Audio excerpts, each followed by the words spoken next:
Nakisadya sa 37th Kadayawan Festival sa Davao City ang mga cast sa hit adventure serye nga Lolong atul sa Kapuso Mall Show niadtong Sabado ug ang mga cast sa upcoming teleserye nga Startup PH atul sa Kapuso Fans Day niadtong Domingo. Ani ang report ni Kent Abrigana. Nakisadya sa Pamula Kadayawan Float Parade niadtong Domingo ang cast sa upcoming teleserye sa GMA nga Startup PH nga sila Asia's multimedia star nga si Alden Richards ug Jeric Gonzalez nga culmination sa 37 Kadayawan Festival 2022. Sa usa ka media conference, gibutyag sa aktor ang dapat atangan sa ilang bag-ong project. Dibisita usab ang cast sa GMA RTV Davao Station alang sa usa ka interview sa morning show sa GMA RTV Mindanao nga At Home with GMA Regional TV. Dahil midiretso ang cast sa Startup PH sa Vista Mall, Davao para sa Kapuso Fans Day kung asa midagsa ang fans.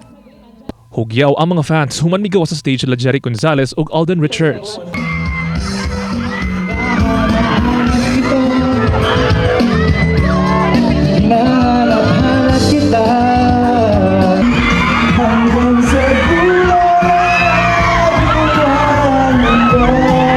Gikalipay usab nila Alden ug Jeric ang pagbalik sa mga Kapuso Mall shows human ang duha ka tuig tungod sa pandemya.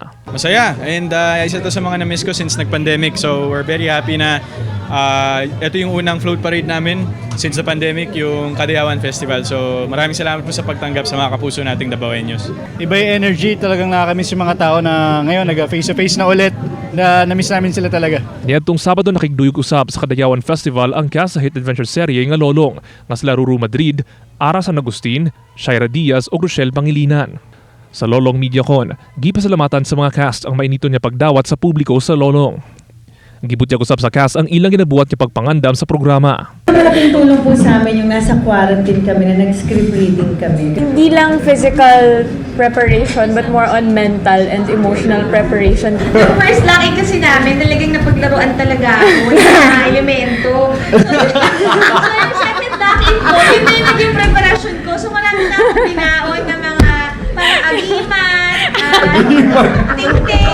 Siyempre, yun nga, nag-workout ako talaga ng gusto para dito.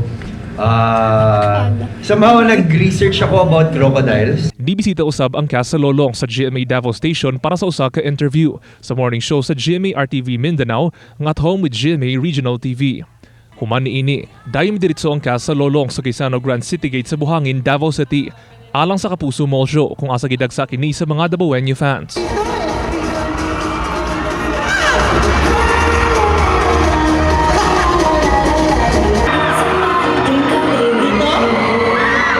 Una pa man migawas sa mga Kapuso stars, gilingaw na usab ang mga fans sa Kapuso Morning Show nga At Home with GMA Regional TV ug afternoon newscast nga GMA Regional TV 1 Mindanao pinaagi sa mga padula. Pagawa sa cast sa Lolong, hugyaw gayud ang mga fans.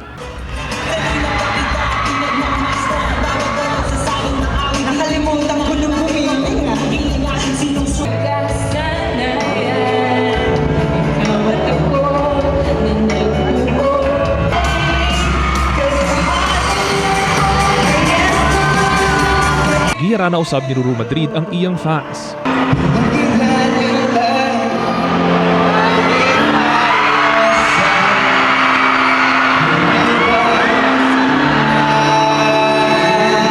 Mapasalamaton usab ang cast sa Lolong ug Startup PH sa gayon nga gihatag kanila sa GMA Regional TV nga personal nga makauban ang ilang fans sa Mindanao. Daghang salamat sa lahat ng nanonood dito, sa lahat ng kapuso sa Davao. Sana po patuloy lang kayong manood ng Lolong gabi-gabi. Salamat! Daghang salamat sa mga kapuso naming Davaoeños. Yes, thank you so much po. Sa mga kapuso po natin, lalo na po sa mga kapuso na Davaoeños, inaaniya ko po kayong lahat na patuloy na suportahan po ang Lolong. Gabi-gabi po yan, 8 p.m. after 24 oras at 9:40 naman po sa GTV. Dahil ito na po ang simula ng matinding bakbakan. Kauban si Mel Colmenares ug Bebot Cajes sa kamera. Kent Abrigana, Balitang Bisdak.